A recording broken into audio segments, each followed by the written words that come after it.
නොපෙනෙන ලෝකයක් පළවෙනි බ්ලොග් එක වෙත සියලු දෙනාම සාදරයෙන් පිළිගන්නවා.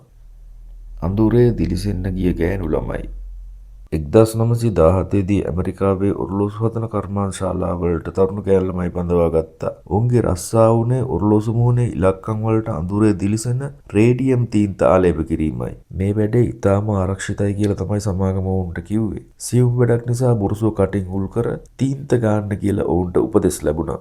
මේ රේඩියම් වල දිලිසෙන ගතියට ආස වුණු කෙල්ලෝ විනෝදයට තමන්ගේ නියපොතුවල දත්වල මූණෙත් මේ වගා ගත්තා. රෑට ඔවුන් සුරඟණක් වගේ දිලිසුණා. නමුත් ටික කාලයක් යද්දී ඔවුන්ට අමුතු ලෙඩ හැදෙන්න ගත්තා. දත් නිකම්ම ගැලවිලා වැටුණා. හකුවට දිය වෙලා ගියා. ඇටකටු කැඩෙන්න ගත්තා. සමාගම බොරු කිව්වත් ඔවුන්ගේ ශරීර විකිරණ රේඩියම් වලින් විනාශ වෙලා තිබුණා. මේ ධෛර්යවන්ත කාන්තාවන් මරණ මංචකේ ඉඳන්ම සමාගමට එරෙහිව නඩුමකට බැස්සා. ඔවුන්ගේ සටන නිසා තමයි අද ලෝකයේ සේවකයන්ගේ ආරක්ෂාව වෙනුවෙන් කම්කරු ආරක්ෂණ නීති මෙච්චර ශක්තිමත් වුණේ. ඔවුන් ජීවිතේ වන්දි ගෙවලා තමන්ගේ අනාගත පරම්පරාවට ආරක්ෂිත වැඩ කරන්න අයිතිය ලබා දුන්නා. අදටත් අපි ආරක්ෂිත වැඩ කරන්නේ ඔවුන්ගේ නිර්භීත ක්‍රියාව හින්දා කියලා මතක තියාගන්න ඕනේ.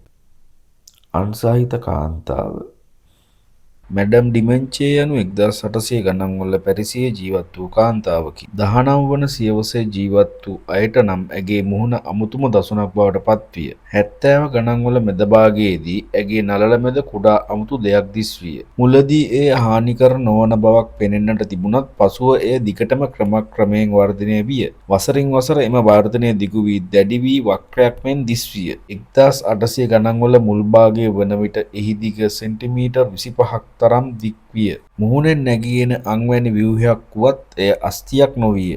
ශල්‍ය වෛද්‍ය ජෝසප් විසින් මෙම අන්සාර්ථකව ඉවත් කරන ලද අතර ඩිමන්චි මැඩම් හොඳින් යථා තත්ත්වයට පත්විය.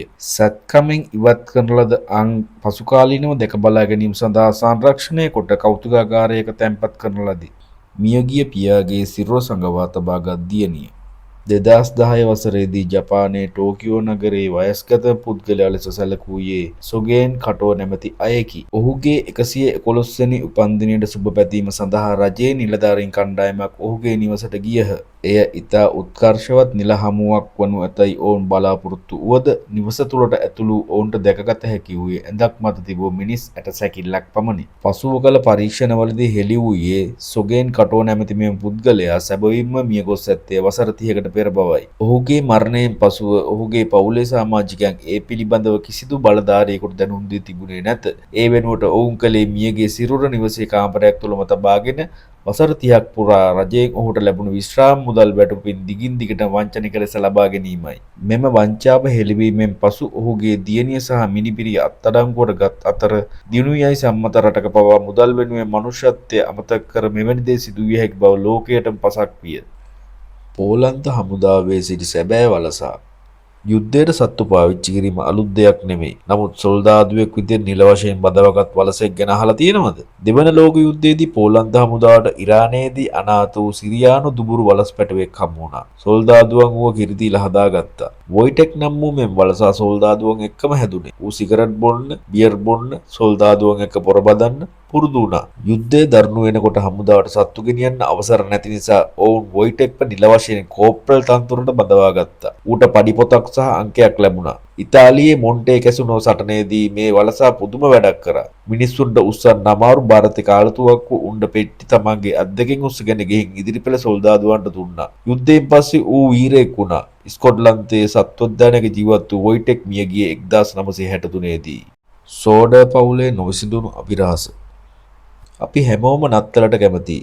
ඒත් 1945 වසරේ නත්තල්දා රාත්‍රිය ඇමරිකාවේ සෝඩර් පවුලට නම් ජීවිත කාලයටම අමතක නොවන කඳුළු පිරි බියකරු සිහිනයක් වුණා. 1945 දෙසැම්බර් 24 වෙනිදා රාත්‍රියේ පවුලේ වැඩිමහල් දරුවන් නිදා සිටි කාමරයකින් ගින්නක් හටගත්තා. අම්මා තාත්තා සහ තවත් දරුවන් 5 දෙනෙක් ගින්නෙන් බේරුණත් දෙවන මහලේ නිදා සිටි දරුවන් 5 දෙනෙකු නිවසින් පිටතට ගෙනීමට ඔවුන්ට හැකි වුණේ නැහැ. ගින්න නිමා දැමූ පසු සියලු දෙනාම සිතුවේ දරුවන් 5 දෙනා ගින්නට අසු මිය යන්නට ඇති කියයි. අස්ථි විද්‍යාඥයන් පසුව තහවුරු කළේ මිනිස් සිරුරක් එතරම් උෂ්ණත්වයකදී පවා සම්පූර්ණයෙන්ම අලු වී නොයන බවයි. සෝඩර් පවුලට ඔවුන්ගේ දරුවන්ට කුමක් සිදු වුණාද යන්න දැනගැනීමට අවශ්‍ය වුණා. ඔවුන් පෞද්ගලික රහස් පරීක්ෂකයන් යොදවා විශාල ත්‍යාග මුදල් පවා පිරිනැමුවා. නමුත් මේ දක්වා කිසිදු දරුවෙකුගේ සිරුරක් හෝ ඔවුන් ජීවතුන් අතර සිටින බව සාක්ෂියක් ලැබී නැහැ.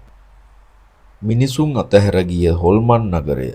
ඔයා හිතන්න එක දවසක් ඔයා උදේ ඇහැරෙනකොට මුළු නගරෙම හිස් වෙලා හැමෝම තමන්ගේ ගෙවල් දොරවල් දාලා පණ එපා කියලා දුවලා ගිහින් අන්න ඒ වගේ හිතා ගන්න බැරි බීසුණු අත්දැකීමකට තමයි 1986 දී යුක්‍රේනයේ චර්නොබිල් වැසියන්ට මුහුණ දෙන්න සිද්ධ වුණේ. චර්නොබිල් න්‍යෂ්ටික බලාගාරයේ 4 වෙනි රියැක්ටරයේ පරීක්ෂණයක් කරද්දී ඒක පාලනයෙන් තොර වෙලා මහා පිපිරුමක් සිද්ධ වුණා. මේක නිකම්ම පිපිරුමක් නෙමෙයි. ජපානයේ හිරෝෂිමාවට දා පරමාණු බෝම්බයකට වඩා 100 ගුණයක විකිරණ ප්‍රමාණයක් වාතයට මුදා හැරපු මහා විනාශයක්. මේ බලාගාරය අයිතිව තිබූ නගරේ ඒ වෙනකොට 50000ක් විතර මිනිස්සු හරිම සතුටින් ජීවත් වුණා. හැබැයි මේ පිපිරීමෙන් පස්සේ රජය කිව්වේ ඔයාලා සේරම දැම්ම මෙහෙන් යන්න ඕනේ. විනාඩි 5කින් ලෑස්ති වෙන්න කියලා. මිනිස්සු හිතුවේ දවස් 2-3කින් ආපහු එන්න පුළුවන් වෙයි කියලා. ඒ නිසා ඔවුන් ඇඳගෙන හිටපු ඇඳුම් පිටින්ම ගෙවල් දාලා ගියා. හැබැයි ඒ ගියාමයි අදටත් අවුරුදු 38ක් තිස්සේ ඒ නගරේ මිනිස්සු නැති හොල්මන් නගරයක් විදියටයි තියෙන්නේ. අදටත් එහි සමහර තැන්වල විකිරණ මට්ටම ඉතා වැඩි. ඒ නිසා මිනිසුන්ට එහි පදිංචි වෙන්න අවසර නැහැ. මිනිස්සු නැති වුණාට පස්සේ වනාන්තරයේ නගරය වසාගෙන තියෙනවා. වෘකයන් වල්ලූරන් වගේ සතුන් දැන් පාළුවට ගිය ගොඩනැගිලි ඇතුලේ සැරිසරනවා. දැන් මේ නගරය සහ කැලෑව සම්පූර්ණයෙන්ම අద్භූත නගරයක් වෙලා. කාලෙකදී අපිට මේ නගරයෙන් අద్භූත සත්‍යයන් දකින්න ලැබුණොත් පුදුමයක් නොවේයි. අපි තවත් මෙවැනි වීඩියෝ එකකින් ඉස්සරහදී හමු වෙමු. එතකන් ඔබ හැමෝටම සුබ දවසක්.